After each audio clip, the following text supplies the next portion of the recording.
Fab. So today we're hopefully going to talk to you about successfully delivering a digital solution to reduce pressure ulcers in darker skin tone. So my name is Kumbi, and my colleague Mark we'll be presenting to you today about the journey that we've been on as an organization. So 2 years ago, I became the first Chief of Nursing Fellow in my organization, and I was able to look at health inequalities. And the area of practice that I worked on was pressure ulcers within our organization, with a focus on darker skin tone.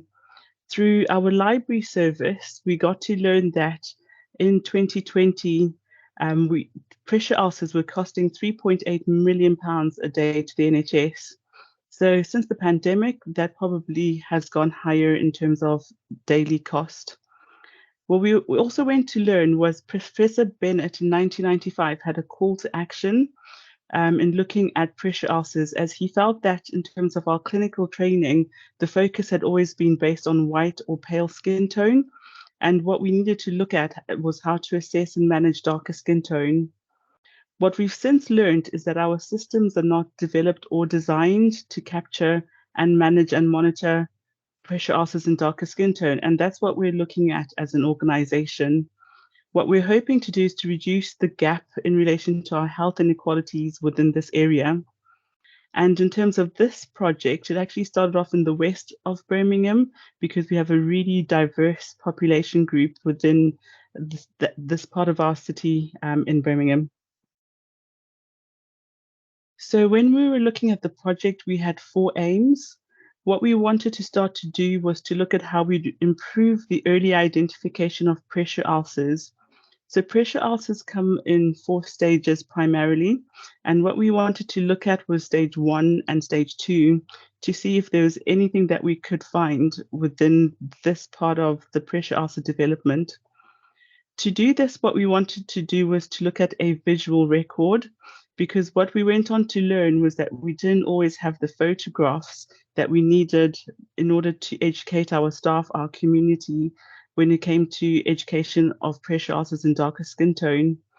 And the third one, we wanted to look at our clinical practice and our education. So could we start to change the way in which we've been teaching individuals on how to work and manage darker skin tone with darker skin tones? And the fourth one, this is looking into the future. We want to explore if there's a feasibility of using artificial intelligence. So can machine learning start to pick up and detect pressure ulcers? I think this is still in our blue sky thinking, but we hope that in the future, this is something that we'll be exploring and looking at. I'll hand you over to my colleague, Mark. Thanks, Kumbi. So hi everyone. So I was working with, I run the performance team in the trust, and we do a lot of scorecards, and we monitor and measure a lot of clinical indicators. But I was also working with the quality service improvement team and doing some of the QSER training, which the NHS runs. So I guess on one hand, I was looking for a project, and Kumbi came at the right time, really. And it was really interesting because we tend to look at comparing teams, different nursing teams, and can we see teams that are performing better or worse than others. And obviously, as part of that, anecdotally, what was coming out from nurses was concern that patients who had darker skin, they weren't so confident about early identification. And as Kumbi's just outlined, pressure ulcers develop in stages, and they can be quite predictable. And the earlier you can identify that there's a change to the skin, the better it is for everyone, the better it is for the patient, and the quicker you can treat.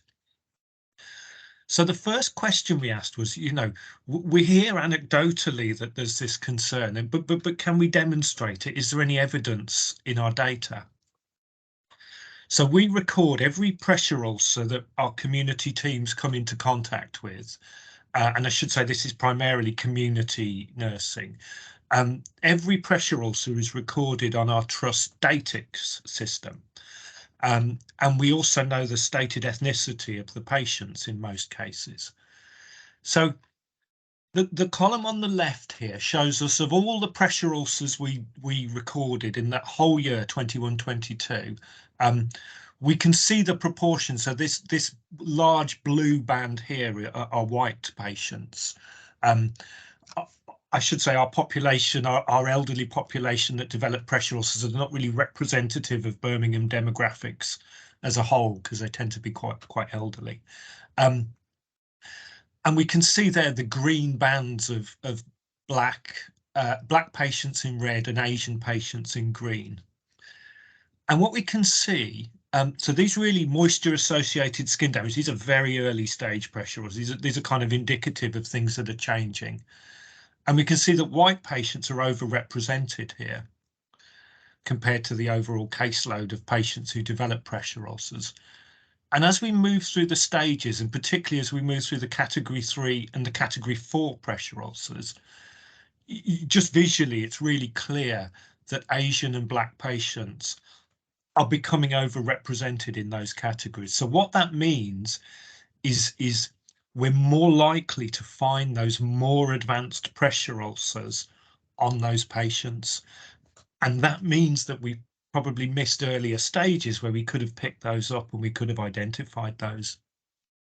And whilst all patients are at risk of that happening, it's clearly more of a risk for patients who've got darker skin. Now we do recognise there's some crudeness here because, of course, Asian, black, white, these are not very good guides to actually how dark someone's skin is. And so one of the things that we wanted to understand was kind of moving on from those crude categories, what sort of confidence do our nursing staff actually have? So if we move to the next slide, there was a two-stage approach, basically. So Kumbi went round with some paper copies. Can we move that forward? Oh yeah, there we go. So yes, we did a two-stage approach, really. There was a paper survey that Kumbi went out with and gave me a whole telephone directory worth of paper and said, can you do anything with that? And then there was also a smart survey where she went and talked to nursing teams and asked them to give some details. And you can see the results there. So with the paper surveys, we basically got black and white staff. That was just who responded. And there were more Asian nurses answered the other survey as well. So we were able to analyse those separately. And all we really asked the nurses was, what's your ethnicity and how long have you been in post? We were interested in experience as well to see if that made a difference. And you can see the numbers of responses that we got. So when we analysed that, if we move to the next slide, now we did keep them completely separate. So we looked at the staff ethnicity and confidence from the SMART survey, the electronic surveys. Do you know what I think here I'm going to do? I'm just going to, Kumbi, just for 1 minute. I think this would make a lot more context actually if I show this slide. So apologies, I'm just going to grab the share just for 1 second. So this, as I said, just talking about black, white, Asian is a fairly crude measure. So what we actually said to the nurses was if you imagine these colour bands, if you imagine a patient who's got this kind of tone of skin or a patient who's got this tone, how confident would you be that you would spot those signs of early pressure ulcers? And this is where the thinking is that if people have been trained, react to red, for example, that's going to be a lot more obvious on a paler skin. And as the skin gets darker, that's going to be progressively more challenging. So these were the 6 bands of colour that we used of skin tone, which was based on an academic study. So if we go back to that confidence now, you can see here. So the blue line, remember we didn't get any Asian respondents to this paper survey. So the blue line shows the confidence of black nurses. The orange line is the confidence of white nurses. And as we can see, and unsurprisingly, as they see darker skin tones, they report they are less confident that they would be able to spot early signs of pressure damage. And I think what's interesting there is whilst black nurses were a little bit more confident, you see the same tailing off in confidence. There's no real difference in that. We asked exactly the same question to the SMART survey, to the paper survey, I'm sorry. So if we move to the next slide. And there you go, we got exactly the same kind of response. So again, black nurses, Asian nurses, a little bit more confident, but fundamentally the same kind of lack of confidence, and a really pronounced dip when they got to the most dark skin tone, the 6th tone, a really pronounced lack of confidence. So people who were kind of giving themselves an average of kind of 9 out of 10, they'd get that with the paler skin, were giving themselves kind of 5.5 out of 10. So clearly a cause for concern, and that backs up that data we've already looked at, which suggests that darker skin patients are more likely to get those more advanced pressure ulcers. Just to see if that data made sense, we also kind of compared it to how experienced the nurses were to see if there was a correlation there. So if we look at the next slide, yeah, we can see we looked in bands. So we said, you know, we asked nurses if they'd been in post 0 to 5, 6 to 10, 11 to 15, or 16 plus years.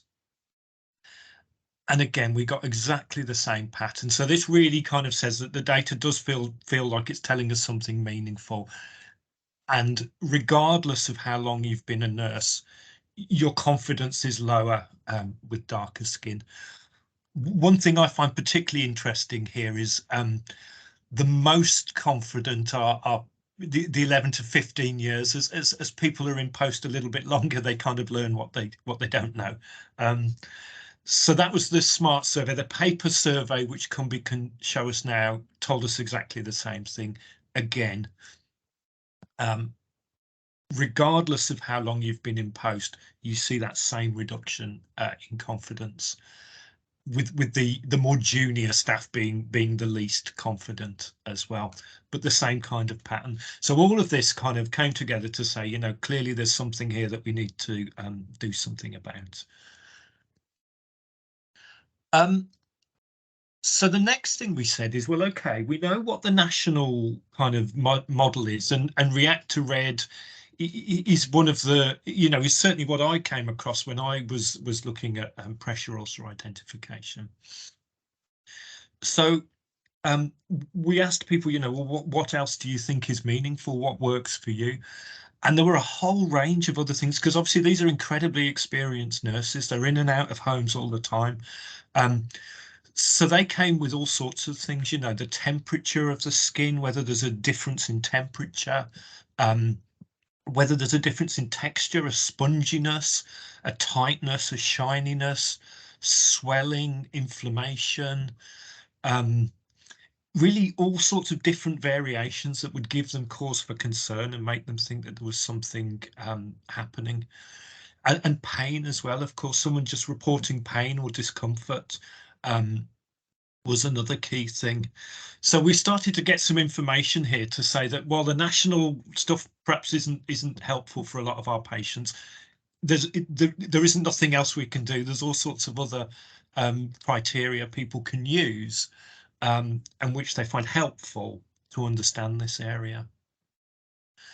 And then the final thing we asked was 2 questions. So first of all, have you had training that is specific to patients with darker skin tones? And as you can see there, less than 10% of our staff that we asked had actually had any training specific to darker skin tones and pressure ulcers. There was a little bias towards BME respondents there. So we think that staff from BME communities have had a little bit more training and may have kind of proactively looked that out, but for sure there's a shortfall across the patch, and they were still in the minority. And we also asked, just was it appropriate, because we were trying to open up this conversation and say, you know, this feels like something we should be talking about. You know, do you think it's appropriate to look at special tools for darker skin, and we had a resounding yes. And in fact, 100% of our Black respondents in that survey said, yes, absolutely, we should do this. So that gave us quite a lot of confidence to go forwards to the next stages. Thank you very much, Mark. And with Mark's help, that actually, as he said, gave us the confidence to start to look at how we can do things differently.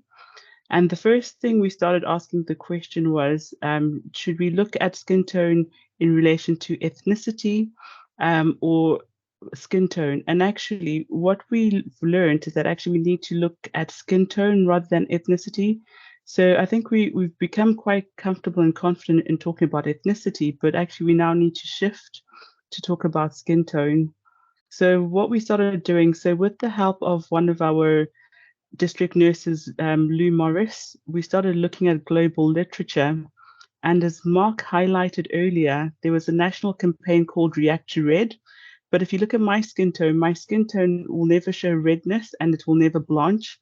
So if you were to come and assess me looking at those indicators, you're probably leaving me with symptoms, but at a high risk because you're looking for what you're looking. So you're looking for redness, but you're not seeing it. So you're probably saying Kumbi is at low risk when actually I'm probably developing something. So I probably fall into category 5 and 6 in terms of what you're looking at when you're looking at my skin tone. Now, the debate around ethnicity of skin tone. So my cousin, first cousin, if we were to look at our ethnicity, you'd say we were both Black Zimbabwean, but actually, she actually comes into category 2 and 3. So if you were looking at indicators for her, you'd actually be looking at 2 and 3. So if you were looking at 5 and 6, you're probably going to miss some of her indicators. So this is why we're saying skin tone is quite key when we're looking at pressure ulcers. So when we started looking at this, we said, okay, we normally use written records, be it our electronic patient records or paper records to describe this. How can we start to support our teams in doing things more proactively? So we started the journey of looking at a digital record to capture photos and videos. So in April 2021, we reviewed national and local linked projects, and what we found was there wasn't anything in place that we felt we could use. And we went for funding, and we were unsuccessful in getting funding in being able to bring this through into our organization. So what we did then is we went and had engagement sessions. So the data you've seen that Mark was presenting was the result of the engagement sessions we had with our staff in understanding what the problem was and what the pain point was, because we thought that it would be important to know what the root cause was. And after the initial unsuccessful funding bid, because I was on my fellowship, whilst this looked like a big project to undertake, initially they'd said, let's try do something different. But I actually asked if we could continue to explore and see how we could take this forward. And in May 2021, I approached the Skunkworks team to get their expertise in supporting us in how to implement the infrastructure that we needed within our organization. And they were very happy to help us with this. And in June 21, we presented the data that we were starting to learn to our Safety Express team to show them that we needed to look at different ways in which we were assessing our pressure ulcers. So we needed to look at our assessment forms and our risk assessments because they were not representative of the communities that we work with. And in August 2021, we learned about a tool called the subepidermal moisture scanner, very expensive. And at that time, we didn't have enough rich data to convince our finance teams to finance this. Along the journey, you'll see how actually data is quite important and quite key when trying to bring changes within the organization. In 2021, after speaking with our teams, we completed the baseline and we started analyzing the information that we'd received from the baseline. So initially we did the paper survey in May, and and in September, we then had the electronic survey. So we had 2 sets of results that Mark then analyzed. And what we then went to do is we went on to speak to the national team, and there we produced the best practice guidelines in November 2021. My understanding it's the most downloaded document, showing that there is a core and a need for people to understand how to best work with darker skin tone. And in November 2021, so whilst Mark was supporting us in terms of developing this digital project, I'd learned from him about the quality improvement team. So the quality improvement team started supporting us in how to bring this digital project, how to break it down into small chunks to make it an easier implementation process. And that same month, we took a paper to our clinical effectiveness committee. So they look at the clinical aspects within our organization. And we also took it to our digital information technology executive because we were wanting to bring in a digital tool into the organization. And from there, we spoke with our IT colleagues to just understand, could bringing a web app into the organization be successful?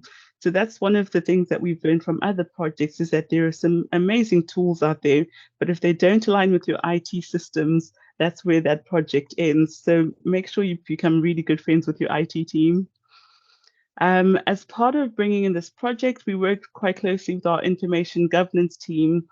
So we ensured that every question we could ask around the security of data had been addressed before launching this into our organization. And that then resulted in us talking about the changes to our assessment forms and risk assessments. So whilst initially we used the Waterloo and Warsaw score charts, actually what we found was that they were not inclusive of darker skin tone. And so there is now a form called Purpose T. So Purpose T allows you to adapt and change the assessment form so that you can be inclusive of the skin tones in the communities that you're working with.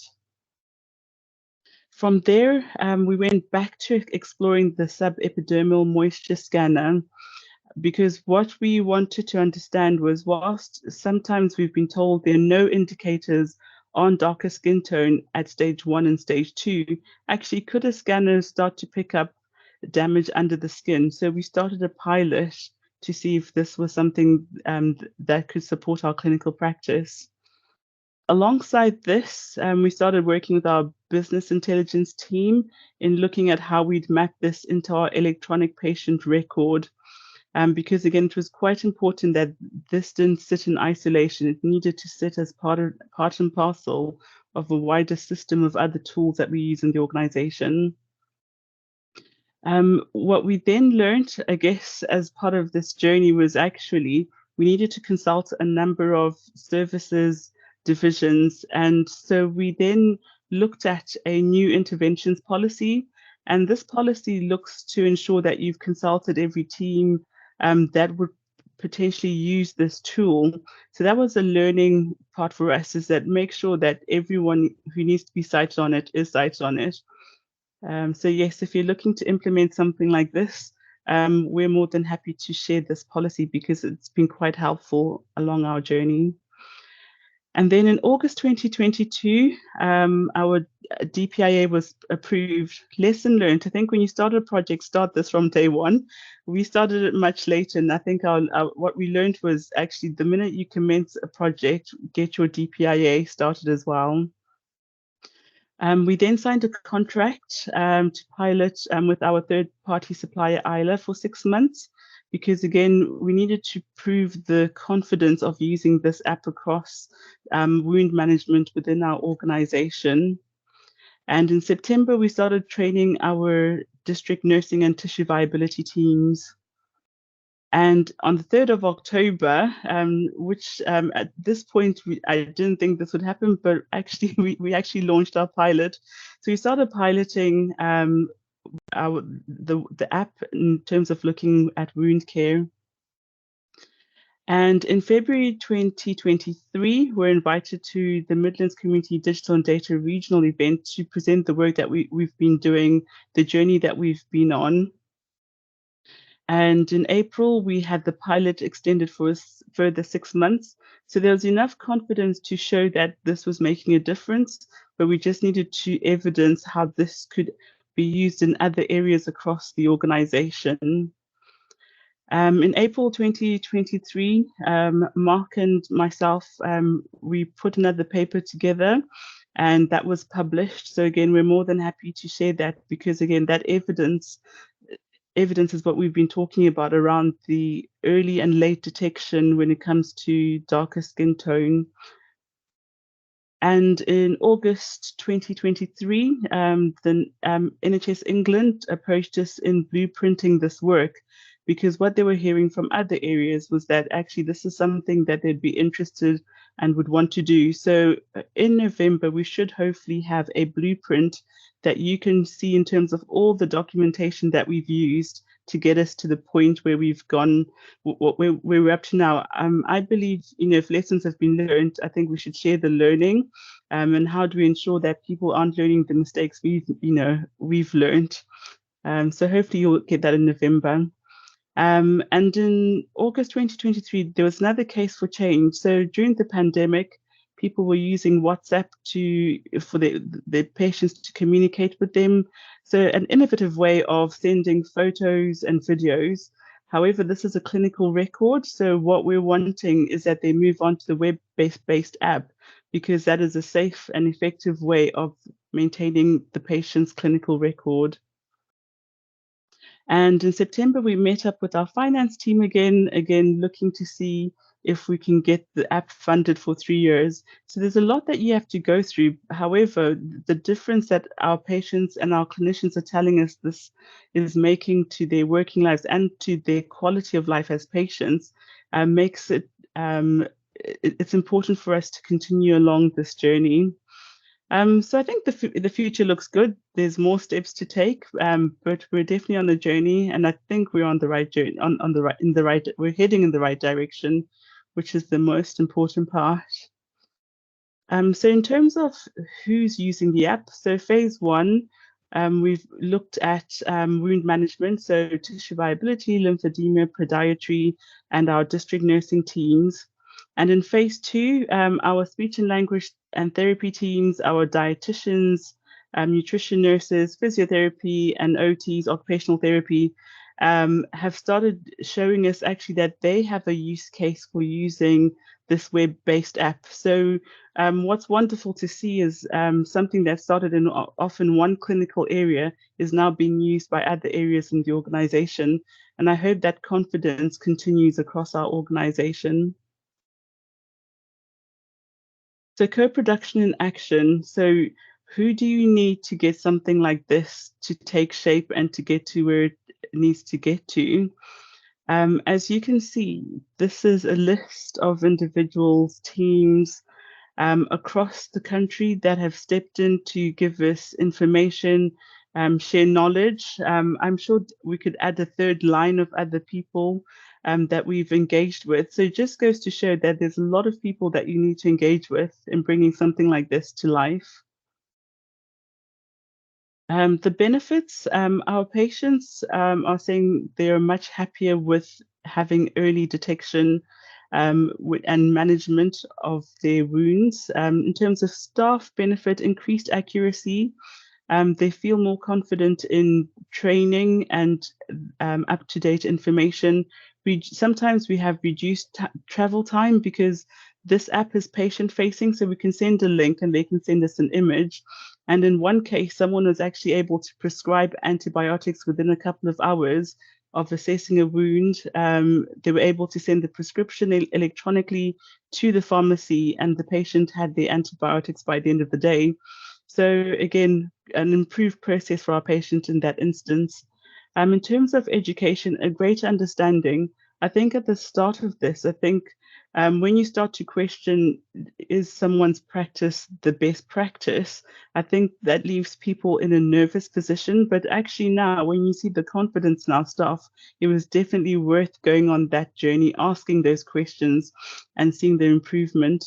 In terms of our financial benefit, so what we're hoping is in time we'll see a reduced costly active management caseload.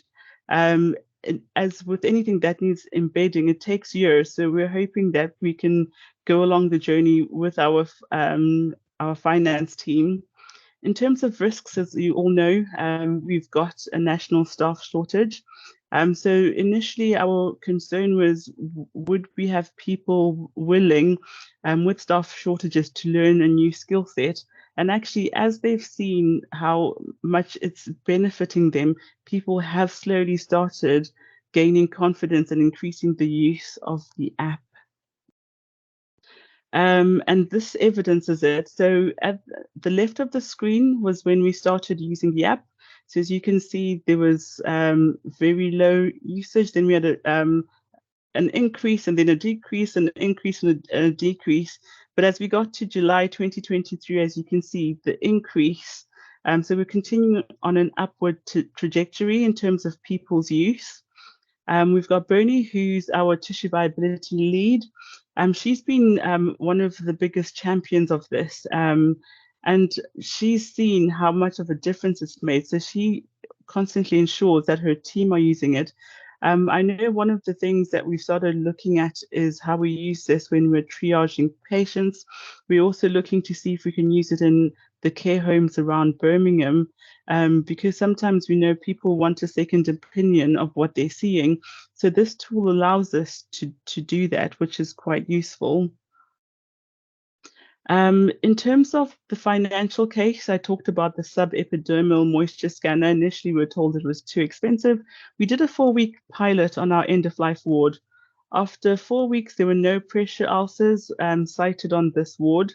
And so what we did is we looked back at 12 months of data, and we said, had we had this for 12 months with no pressure ulcers, what would have been the outcome? And we worked out that we would have saved the organization just under £100,000.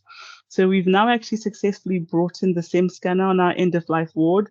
The staff tell me that they are comfortable and confident in using it. So what we've seen is continued engagement since the pilot last year. So that's been fantastic to see that staff have a tool that it enables them to work safely with our patients.